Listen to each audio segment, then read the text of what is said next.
Πρέπει να φύγεις, έχω βρει κάτι.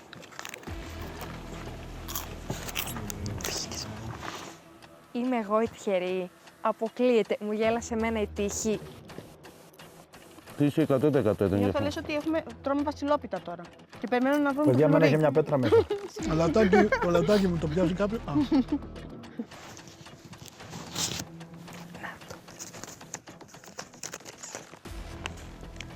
Ταξιδιώτη. Σύντομα, μόνο εσύ θα βρεις κάτι που θα σε βοηθήσει στη συνέχεια. Λέει το χαρτάκι. Δεν ξέρω τι είναι, δεν μπορώ να φανταστώ κάτι. Το βάζω εκεί που πρέπει για να μην το δει και το καταλάβει κανένας και δεν θα το πω και σε κανένα. Κανείς δεν βρήκε τίποτα. Ο Ντι μάλλον έφαγε αυτό που βρήκε.